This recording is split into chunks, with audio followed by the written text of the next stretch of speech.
Hey.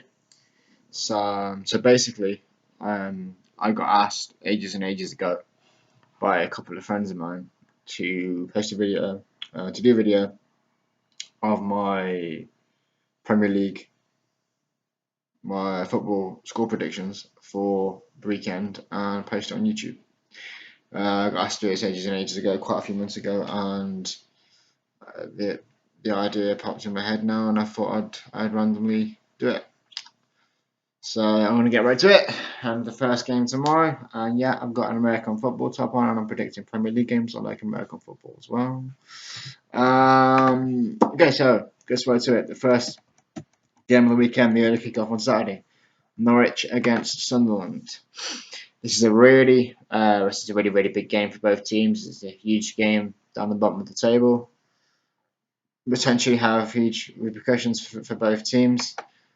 There's obviously both teams are struggling with a lack of quality, obviously being where they are on the table. Uh, Sunderland in particular struggling to score goals, even though they have a certain Jermaine Defoe, who I'm still sort of waiting to, I guess, get more consistent and take it up sort of one more gear. At his age now, especially, he's never going to be the sort of striker, to score you 20 odd goals. But what he is, he's an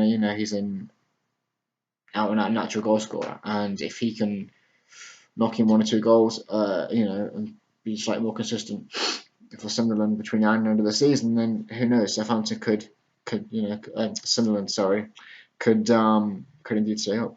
I think it's going to be difficult, obviously, but I think they can definitely do it. Norwich, Norwich were a team that, again, also lacking quality. I think they're getting a little bit more confidence back in recent weeks. They started off on that point against Manchester City.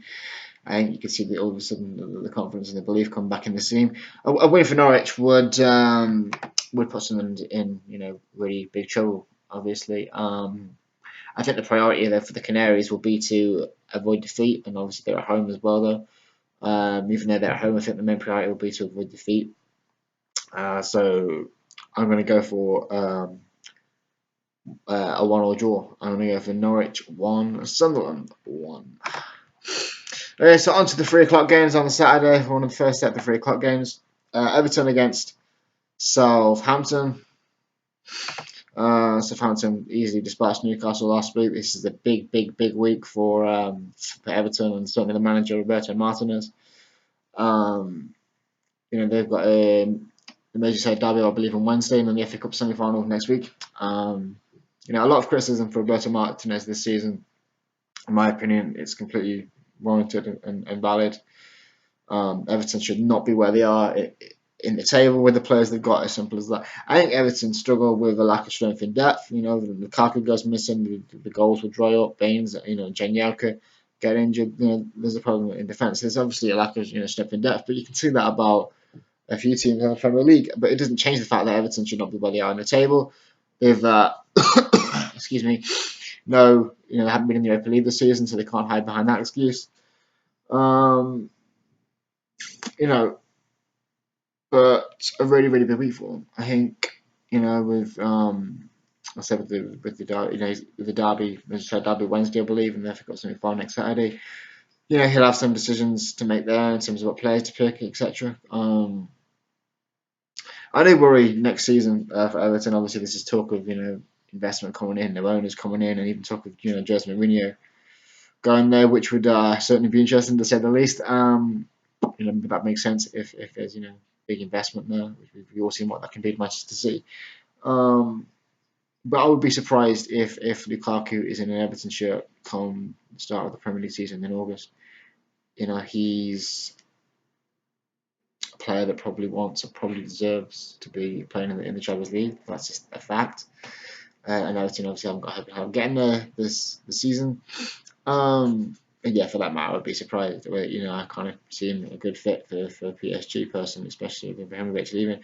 But yeah, I personally think he'll end up in the Champions League next season with the Champions League team. Obviously you can't just easily replace a player like that. I mean, yes, money talks, so they have the investment, but you can't just easily replace a player like that. He's got, his influence and his goals. You can't just click your fingers and go bam. You can wave all the money about in the world, but it's not so easy to replace a player like Lukaku. He's good in he's good in the air. I don't think not 100% of his game, but I think a big part of his game relies on decent service to him. Not in this. I don't think he's an Andy Carroll's type. Lump the ball up and see what happens. I think he's got great feet as well. He can make something happen in games rather than waiting for something to happen, which is I think always a credit to a striker when he can do that. So yeah, start of a big week for Everton. Yeah, on terms of Southampton, they usually dispatch Newcastle. They've really impressed me in recent weeks and months. Didn't start off too great, but they played some good football. Shane Long in particular has really impressed me. I think Wanakum deserves credit for what he's done this season. Done a great job. He's managed to maybe not quite as prolific as the last season, but managed to maintain a decent amount. They're right in there for you battling for the Europa League spot. I said to play some decent football, and I think I can see this one ending in a score draw. So another point for Everton to sort of take them along in the mid-table, and who knows, maybe a valid point for Southampton in the battle for Europa League places next season. I'm gonna go for Everton 2, Southampton 2. Next game, Manchester United and Aston Villa. Manchester United played well in the FA Cup quarter-final replay against West Ham. Deserved the win. Great goal by Marcus Rashford. I don't know if anyone's seen it. Fantastic strike. Michael Carrick played well as well. Wayne Rooney made his comeback, which is obviously really good news for Man United in England. They're only 4 points to from Man City. They'll have top four ambitions and aspirations. Anything other than top four, I think United fans and who knows, maybe the boards. Obviously, there's speculation going on there. It would be a third of the season, even if they won the FA Cup. For me, they didn't finish in the top, particularly when they finished in the top four last season. I was expecting them, regularly from them to finish in the top four, but doesn't look like at this point that they're going to do it. Aston Villa. What can you say about Aston Villa? Quite possibly the worst Premier League team I've had the misfortune of watching, if I'm a complete honest opinion. Derby County, when they did the record low points, a few years back, they didn't have the quality. They lacked the quality, and that's the reason they finished where they finished and got the points total they got. It wasn't for lack of effort; it was for lack of quality. For me, Aston Villa this season, it's both a lack of effort and a lack of quality. A few of the Aston Villa players, particularly the senior ones, they need to look themselves in the mirror and take a really good hard look.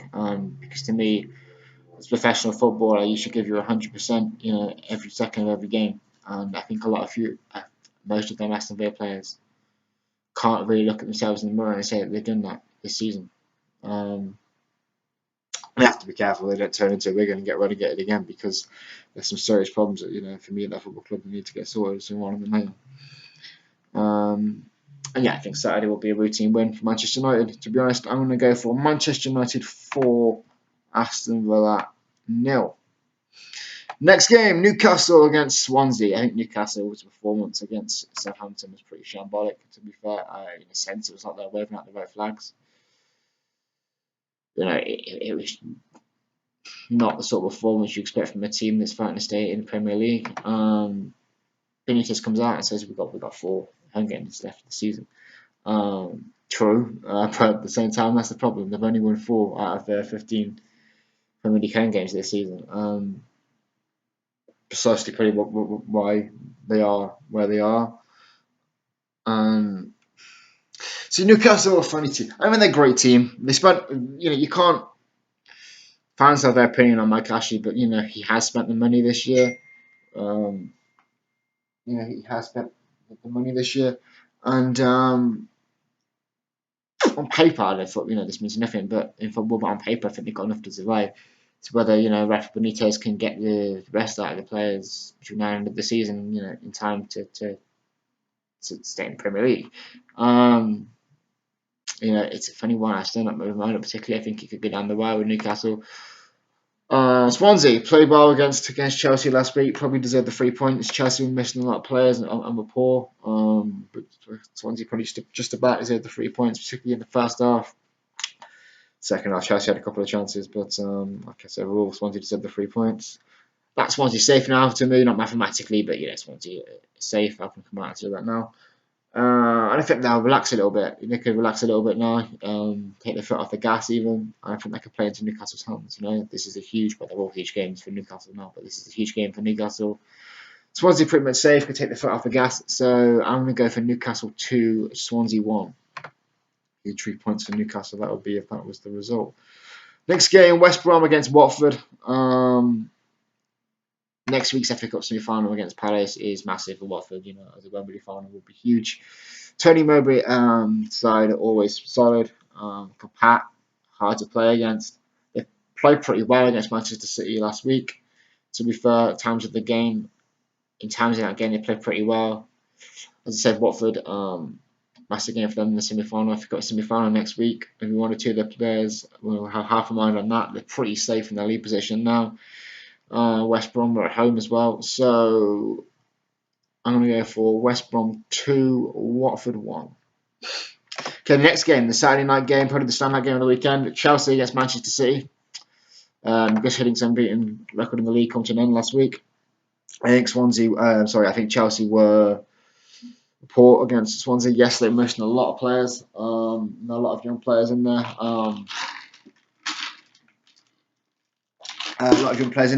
But, you know, I think you still look at the team they have, you know, Bato, had Ivanovic. I think a couple of the senior players disappointed me, you know. I think it's a lack of motivation, to be fair. And people will say Chelsea haven't got a lot to play for. I disagree with that, you know. I think, you know, they can still finish in a Europa League spot. Looking at one or two of the players last week, you have to, you know, question or whether they didn't seem sure whether they wanted the Europa League next season, because obviously next season Champions League will be the target.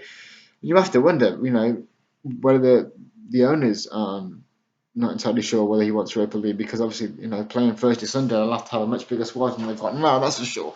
But at the same time, to me, if players are unsure about the Europa League and owners are potentially unsure about the Europa League, then there's absolutely no point in the competition. It might as well be scrapped, in my opinion. You know, if that's going to be the attitude towards it, in my opinion, European football is better than no European football, even if it is in Europa League. You know, I think it would be a bit of a culture shock to Chelsea to, you know, especially to start in Europa League. I know they won it a few years back in 2013 after dropping out of the Champions League, but starting in the Europa League will be a new experience. That said, I think there was one or two of the senior players that didn't look that interested at times last week, which, you know, not just from my point of view as a Chelsea fan, but from a footballing fan, was disappointing to see. As I said, if players are unsure and owners are unsure, then, you know, the competition is worthless to me. To me, European football is better than no European football. But Chelsea should have Willian back. I think Gary Cahill and Matic as well. Gary Cahill's a massive return. I would expect Cahill and Ivanovic to be the two centre backs, and either Quetta left or Bava or Kennedy on the right. And obviously, Diego Costa returning up front for them, another huge boost. Obviously, I think, you know, he loves the big games. Chelsea Man City is a big game, so I think he'll be up for it. Manchester City looked more of a team the last few weeks. You know, they've had players come back from injury. Aguero has looked pretty solid. Kevin De Bruyne has looked fantastic since he returned from injury. Absolute quality. Played well against Paris. Deserved to go through. Physically, you know, physical fatigue, I didn't worry about too much. You know, playing Tuesday and Saturday night, they're at home as well. Mentally, we'll find out Saturday how much that game took out of them, because it was definitely a hard-fought battle. I think you could tell that. You know, and obviously Chelsea play at home. I think a lot of the players will rise to the occasion. And I'd like to think that majority of the players, I certainly think the manager wants European football, and, you know, finishing the European places. Hopefully, you know, one or two of the players that aren't sure we can get through to them. I'd like to think, obviously, as a football fan, that they'll all put their 100% into the end of the season. Manchester City, you know, good team, play well. I mean, the Pellegrini's come out. I played well against Paris. Pellegrini's come out saying, you know, Guerra is totally normal despite taking the knock against Paris. But yeah, I just think Chelsea will rise to the occasion. As I said, Cahill and Williana and Costa, 3 massive returns for them, and obviously a huge boost. And at home as well, I just think they'll rise to the occasion and do a job on Manchester City. So I'm going to go for Chelsea 2, Manchester City 1. If that's the case, obviously Manchester United win, then all of a sudden they're just a club behind Man City for fourth place for the Champions League. So Manchester City season certainly won't petter out. It'll certainly be a lot to play for at the end of the season. I think I can see Manchester City finishing in the top 4. To be honest, I think the top 4, as we're talking about, will finish the way it is now.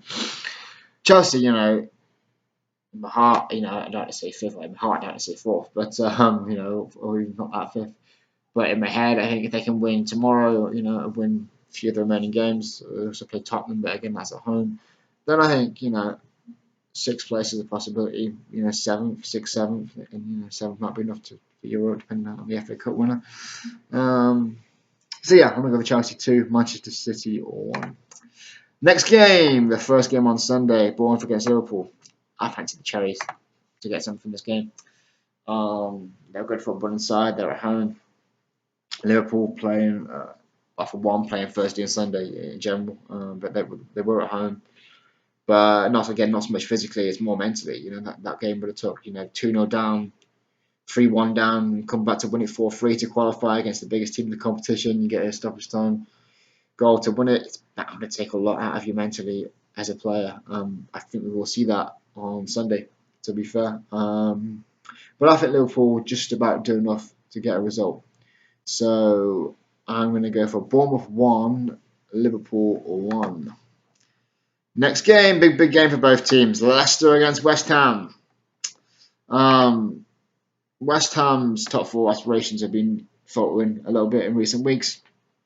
Leicester obviously keeping on going and going. I do think Leicester will. I'm not expecting Leicester to falter. I mean, maybe some people still are, but I do think Leicester will win the league at this point. But maybe potentially, going to the last, 3 or 4 games or so, then 1-0 wins, they're winning pretty comfortably. They're 2-0s. They want, I think they'll become a little bit more nervy. They'll be hanging on at the end rather than comfortably winning them. Listen, I think if they're still in the league, it'll be an incredible story. Well, I say if Leicester win the league, I think it's more when Leicester win the league, it'll be an incredible story. Football's a funny game. You never know, but yeah, I just think Leicester are almost there now, touching distance. I think it will get more nerve-wracking for them the closer they get. There's no doubt about that. I don't care what anybody says. But I think they'll win the league. West Ham, Andy Carroll's fully fit, playing well in recent weeks. Even talk of an England call-up. He caused defence's problems without a shadow of a doubt, but I think Robert Huth and Wes Morgan, 2 very physical players, will handle him very well, to be honest. I think they'll minimise his threat. Leicester at home as well, so I think Leicester will pick up 3 points here, and obviously because they play before Tottenham, could open a 10-point gap at the top, and I expect them to do just that. I'm going to go for Leicester 3, West Ham 1. Next game is Arsenal against Crystal Palace. I don't think this will be as straightforward as some people might think. I think Palace in recent weeks have looked at a better team. They got a point against Everton in the week and a clean sheet, albeit Everton had 10 men. At times they played decent football there. Seem to have got a tiny bit more of a spark back. Yes, they've got the FA Cup final, semi-final next weekend again. Arsenal, we all know Arsenal are like they're the best team in the Premier League at playing without pressure. If they could play the same way with pressure than without pressure, then they might have had half a chance this year of winning the Premier League. Arsenal fans, if there's one single Arsenal fan that watches this video, you must be kicking yourself because you're never ever going to get a better chance of winning the league. Chelsea having a complete off season, Manchester City to a point having a complete off season. No one's taking the lead by the scruff of its neck, taking charge, if you like, So you're never going to get a season like this again, where you've got 2 or 3 top teams that are all having an off season. Really, big chance, this year for them to win it, but the defeat to Swansea. I'm sure you guys remember you can't lose games like that if you want to win the title, no matter what sort of crazy season it is. But to Arsenal fans' pleasure, I think they'll pick up 3 more points on Saturday. I'm going to go for Arsenal 2, Crystal Palace 0. And I think Arsenal should stay third. I don't think they'll lose third spot at this moment in time. If I had to say no, I think the top 4 is the same, pretty much as it is. So yeah, that would be something for that. Maybe a tiny consolation for Arsenal fans. Even though Tottenham will finish above them, at least they'll finish third and not fourth, and we'll have to qualify for the Champions League. Next game, the Monday night game, last game of the weekend. Stoke against Tottenham. Stoke, a decent team this year. Very good players. Very good players. You know, they spent a lot of money in the summer. They have some good players. You wouldn't really expect them, with the players they got and the money they spent, to be any lower than they are in the table. By the time Tottenham play, they could be 10 points behind Leicester. I think Tottenham, fantastic team. They use quality all over the pitch. Dele Alli, Harry Kane, Eric Dyer. You know, half the England squad is the Tottenham squad. You know, Danny Rose. You look at the foreign players. You know, the non-English players. They're also playing well. It's hard to see Tottenham winning the league, but I do think if somehow Leicester drop the points, which I think Leicester will drop points, I think Tottenham will be there every step of the way. In the sense, I think they'll drop a couple of points here and there. They still got to go to Chelsea. So Leicester as well. So it's hard to see Tottenham winning the league, but football's a strange game. You don't know, and I think they will keep themselves in the title race on Monday night by getting a win against a very good Stoke side this year.